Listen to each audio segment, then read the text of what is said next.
Okay, folks, I want to share with you my story and my experience recently in the Ukraine.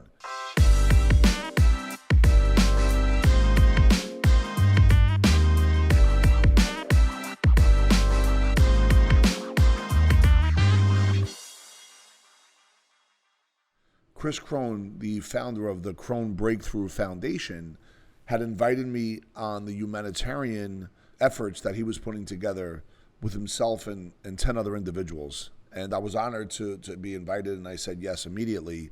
And over the last 3 or 4 years, I had been donating a lot of money to different charities. And although it did feel good, the truth is, and I share this with everybody, I really had no idea where the money was going. And sometimes when people say to you, hey, if you donate to this charity, you get a write-off, probably not the right reason to do it, right? Me, as a person that's sober since July 1996, and the most beautiful thing about AA is that when you help another person achieve sobriety through the 12 steps, there's no greater feeling and money can't buy it. So the story unfolds because in December, this past December, my son was cut from the JV basketball team. And my son is about an average basketball player for his age group. Certain dynamics took place that we didn't anticipate, juniors coming down and freshmen coming up. And at the end of the day, of the 12 kids, he was maybe 13 or 14, didn't make the team. And it was a moment in our family dynamics that, we all rallied behind him because he said he wants to keep trying and he wants to give it all he's got. So as a result of that, my business, because of my partners and the folks that work within my business, we've created such a high level of efficiency and success that all of a sudden my time began to shift towards not only helping my son Rob, but also other kids that didn't make the team as well. And not even just from his high school, but other high schools. Why is this important? Because what happened is we went on a journey, and the journey led to, basketball for them in January and February during the high school season, all the way into spring AAU, which right now it's in the second week of June where we are as I shoot this video. And during that time, I remember feeling, and this is before Chris reached out to me, that I wanted to do more work. And I'm talking about human work. And it wasn't just good enough for me to write a check anymore. So he gave me the gift. I said yes. And going to Ukraine opened up so many different feelings, emotions, understandings, and dynamics. And I'm just going to invite you along on this and take you through some pictures and a little storytelling of what I went through and how I was feeling as I landed in each spot. So, the first picture here is myself, Sean, Andy, Chris, Lydia, Matt, Luis, Tony, and Nick, and behind the camera is Weber. And what you see is a private jet. And I'm gonna talk about this for a reason, because I want, and whoever listens to this, thank you so much, because I'm going to take you on a journey. The emotions behind a private jet is like, wow, being on a private jet, right? So anyone that writes goals, I used to write goals all the time. I still do it. I don't used to. I still write goals. And one of the goals was to be like on a private jet. And be careful of intentionality and what you wish for, because you'll get it. And for me, my private jet experience was going into the Ukraine, right? So as comfortable as the jet was and the way we all connected, it was still a feeling of convenience. It was a feeling of, this is meant to be kind of thing. Like, I deserve to be here. All the wrong emotions for what I was about to step into. And I'm taking you on this journey with me, and we'll go to the next spot where, so we landed in Rzeszow, Poland, began to unload all of the supplies that actually were on the plane with us, and took a trip to their version of a Costco, where we began to buy even more food. We bought sugar, we bought pasta, we bought vegetables, a supply that would fill the whole truck. And then we went and stayed our first night in Hotel Gloria, which was in Poland. Now, the first night there, I'm a guy that likes certain kind of foods and likes certain kind of things, and I love air conditioning, and I love elevators, right? So once again, I'm taking you on my journey. And we get to the hotel, and there's no elevator, and there's no air conditioning, right? So now it's about, okay, so there is a world that I'm just not used to, and watching how people were in Poland. This is even before we got to the Ukraine. There was a somber element. There was an element of, I kind of felt like it reminded me after 9/11, because I used to work down on Broadway, right around the corner from where the Twin Towers were. We call them the Twin Towers in New Jersey. And I remember that first 3 or 4 months, not only was there a military presence, and that like there was in Poland, but there was also like just a somber yet resilient mindset.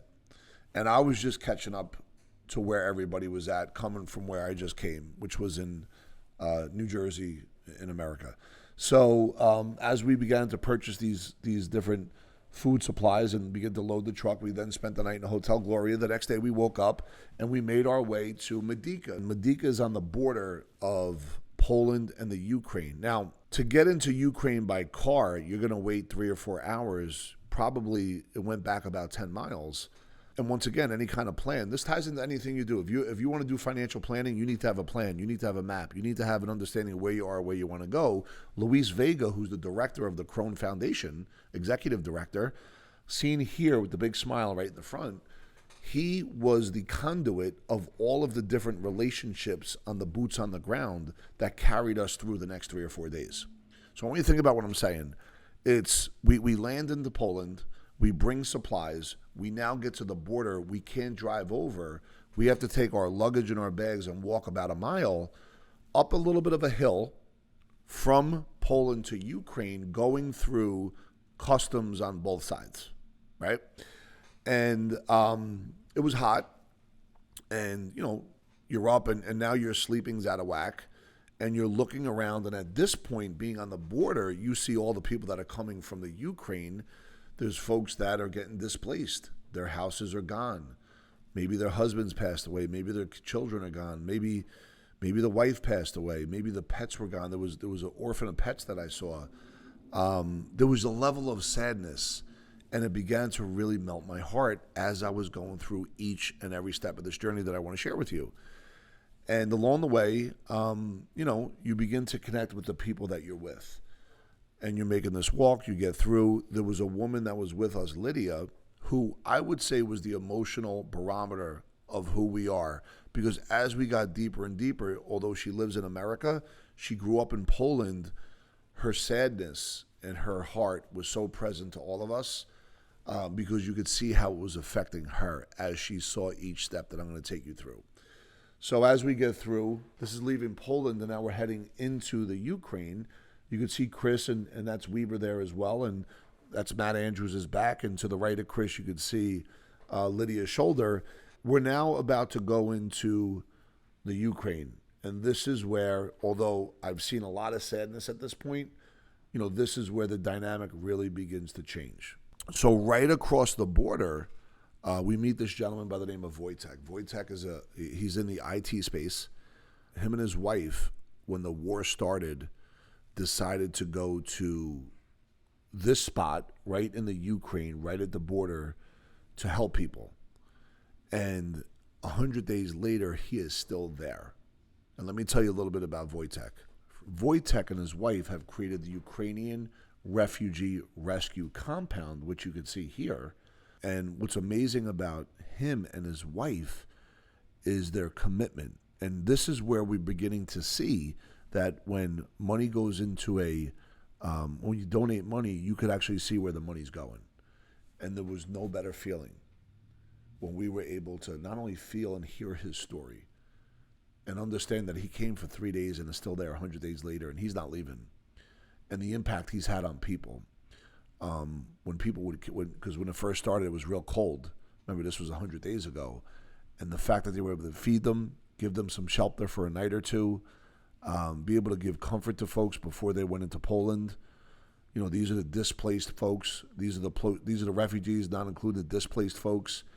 And his mission was simply incredible. And I remember when we saw him last, we had given him some extra donations, and he said, and we specifically said, take this out. It wasn't we, it was my partner Sean Callaghy said, make sure you take your wife and kids out, for a nice meal.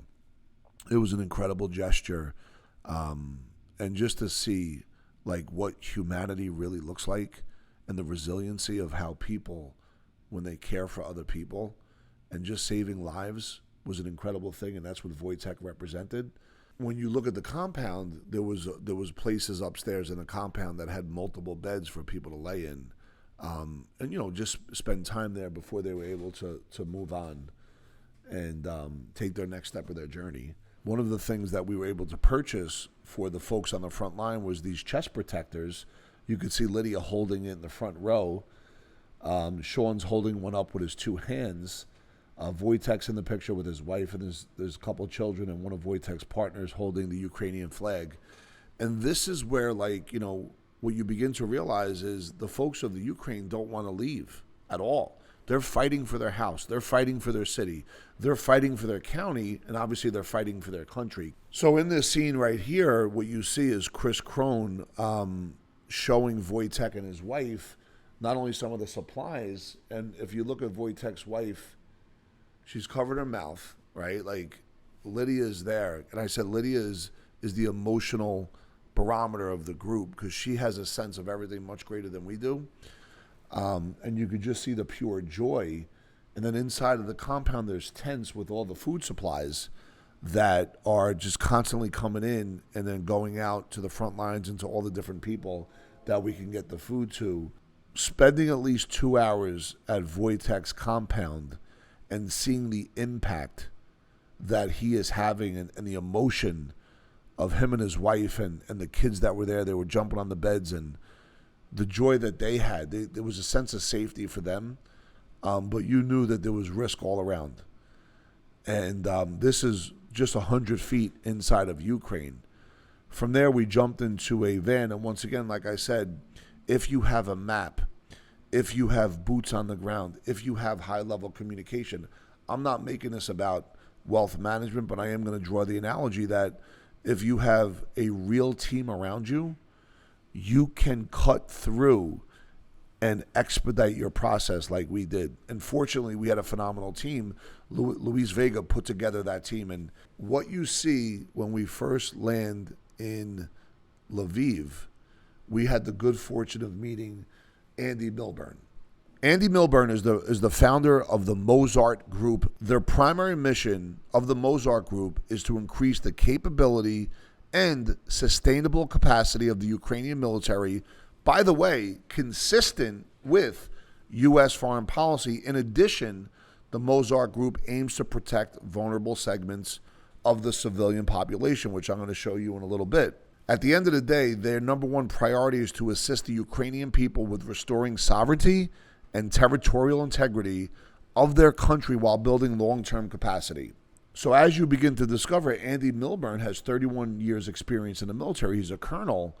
And at the end of the day, his ability to have tracks, his ability to have a guidance strategy on how to get from A, B to C in the most efficient manner, we began to realize over the next 2 or 3 days. So as we began to really kind of meet the different folks, you can see a picture with a couple of the people that have their boots on the ground, part of Allied Extract, the humanitarian efforts, which is part of Harvey's group. Harvey's a gentleman that we met who has had massive experiences in not only in the Ukraine, but in Afghanistan, where when we left Afghanistan, he was able to save up to 400 people and get them out of the country before it was completely shut down. He then began to take those same efforts, brought it over to the Ukraine, and is connected with Andy Milburn and his team along the way. So some of the different supplies that we brought, a lot of, and I'm not talking about, who made the other products, but they weren't strong enough to sustain the fighters on the front line. Once again, we're still here. We're in Lviv at our hotel, but you could see Chris demonstrating the different supplies and the different gear for the folks that are on the front line that could keep them as healthy as possible.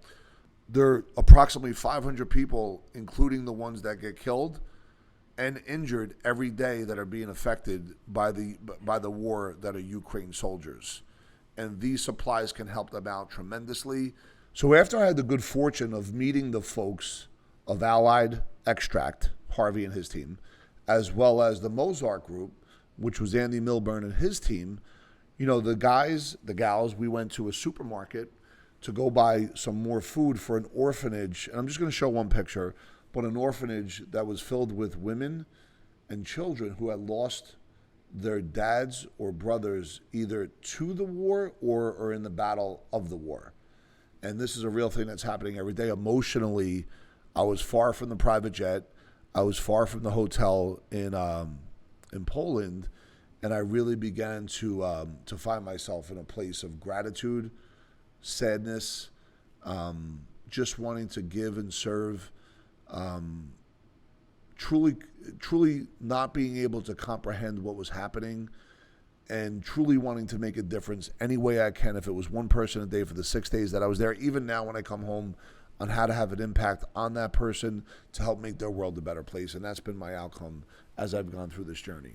So once we leave Lviv, we get on a train, an 8-hour train ride from Lviv to Kiev. Kiev is the capital.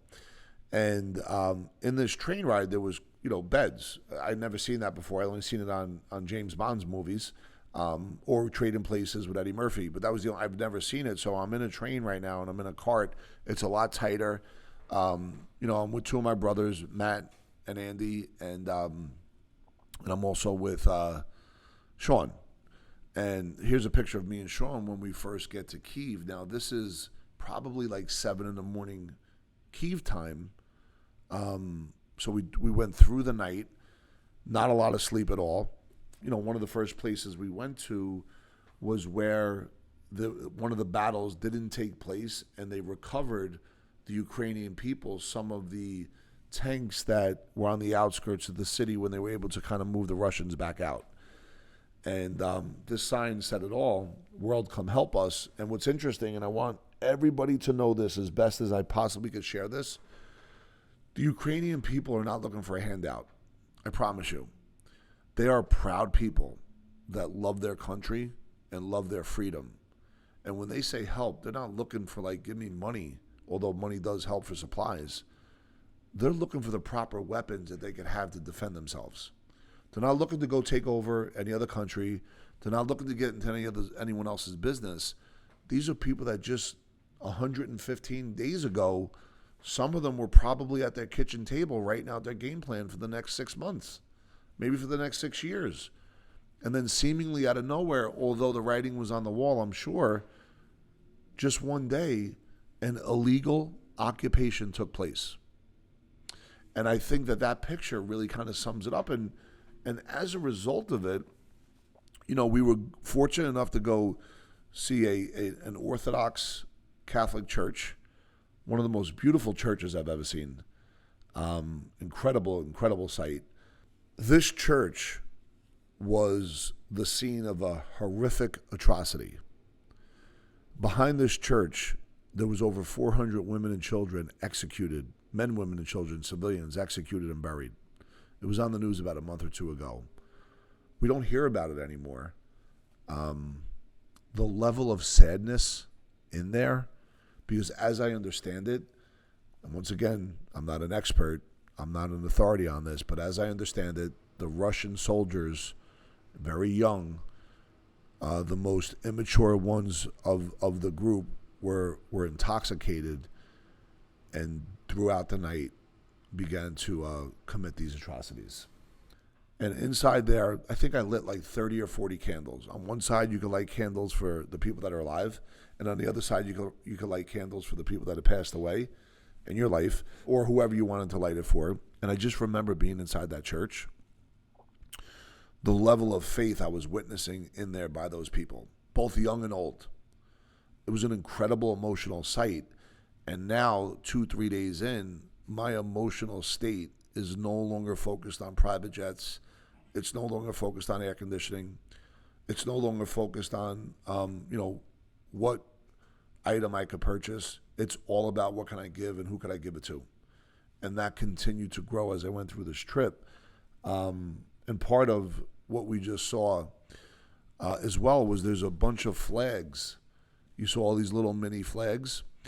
And these flags represented the civilians of Ukraine up until that day that had been killed, which was about 7,400. I'm not talking about the military, as well as the civilians of non-Ukrainian people, which was about 75. And they made this little spot for them.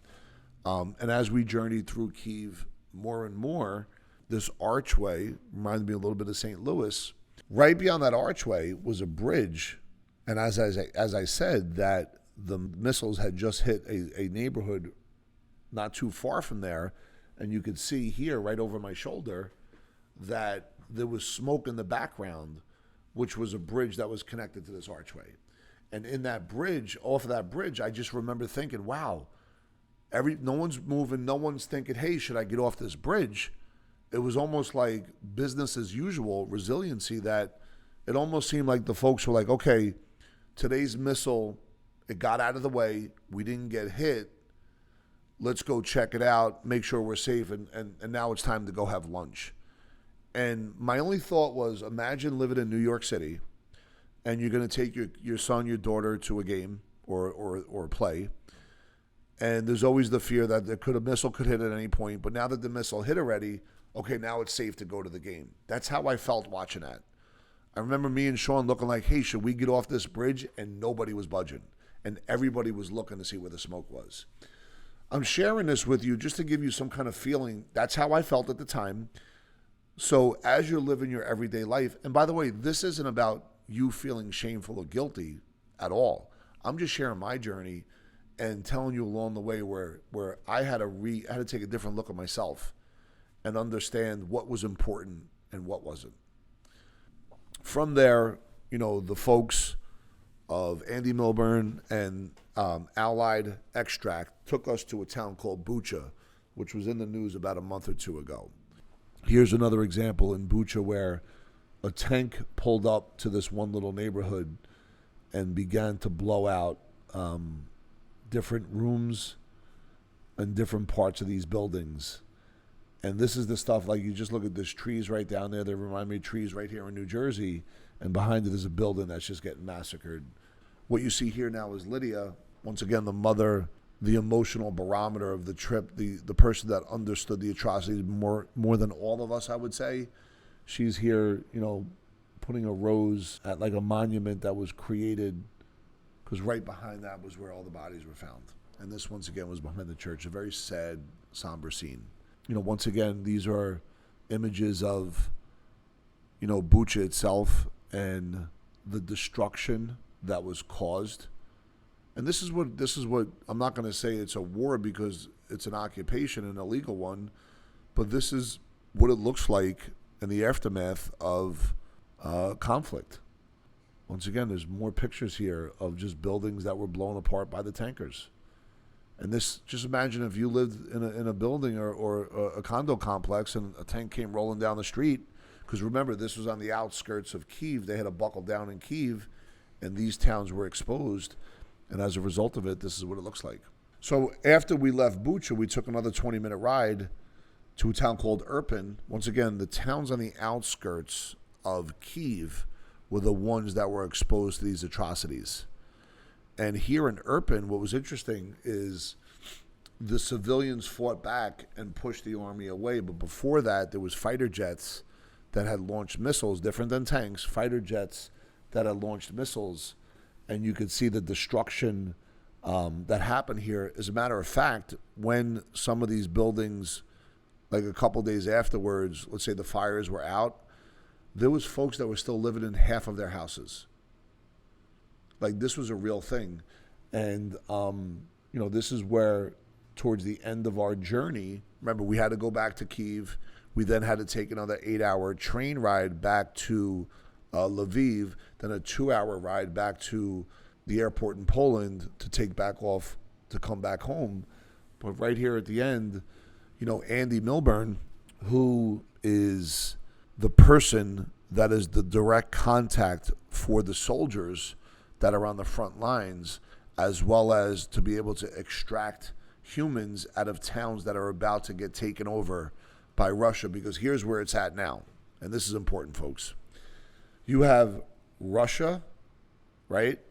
And then right across Russia, there's towns that are massively exposed right now. And each day, 1 mile at a time, Russia is taking over the Ukraine. Then there's a river, and then after the river are these towns like Irpin, these towns like Bucha, and then eventually leads to Kiev.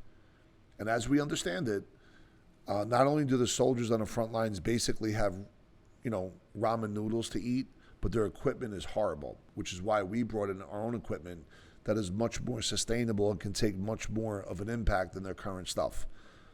What Andy does is has the direct links to get over the water, over the river, and have an impact on those towns right by the Russian border with massive corruption going on in Ukraine. You hear about all these NGOs, these national government organizations that are saying that they're helping. They can't get to the places that Andy's getting to right now. So I know that my money or anyone that donated on my page, I know exactly where and who the money is going to, who the person's credentials are, what impact they're having, and where they've done this before. And this is why I wanted to send this message out to everybody, because it's important that you all understand that whether it's Ukraine, whether it's the homeless in America, whether it's Afghanistan, Burma, or South Africa, at the end of the day, you want to know where your money's going. Red Cross, you want to know how it's impacting people, because there is a lot of money grabs. There's a lot of folks out there that take advantage of these situations. And when you begin to hear when a humanitarian crisis happens and people come in on private jets and extract kids for sexual slavery, it's a real thing. You begin to look at the world a little bit differently. As of last week, there's 120,000 missing children from the Ukraine that is being reprogrammed into the Russian army as we speak. That's what's happening. So as we all, once again, no shame, go about our business, raising our families, and some of us may have more privileges than others, in the real world, if you don't prepare your family for what could happen, it's important to be able to share the message. Anyone that paid attention this whole way through, I want to thank you so much. If anybody has any questions on how they could help, go ahead below and click the link. There'll be a donation button, because we are now taking this show on the road. We'll be going to places like Burma, South Africa, and Afghanistan, and being able to help whoever, whenever, and however we can with the group of people that we're aligned with. And, Tony Robbins says it best, the art of living is given. I'm not asking you to reach in your pocket and change and not pay your rent or your mortgage. What I'm simply saying is, if it's in your heart, if it's something where you know you want to make a difference, where you may not want to go to Ukraine, but you genuinely want to know where your money's going, this is what it looks like. And I want to thank everybody for listening. I wanted to send this video out. It's different than, financial education, but it's so close to mine and all the members of Epic's hearts that, we wanted to share it with you. I can't thank enough all of the people that have donated already. I wrote a check out of my pocket as well, north of $40,000. And I continue and will continue to match donations, because this is something that is so dear to my heart, saving lives and being able to know that your money or your team or your alliances have had an impact on that is such a wonderful gift. And I would love for all of you to have the feeling that I have and the understanding that I have, because this, and I'll go back to the beginning, reminds me of what it's like to help somebody get sober one day at a time. And humanity, touching one soul from another soul to another soul, is exactly how God communicates to people. Thank you for listening.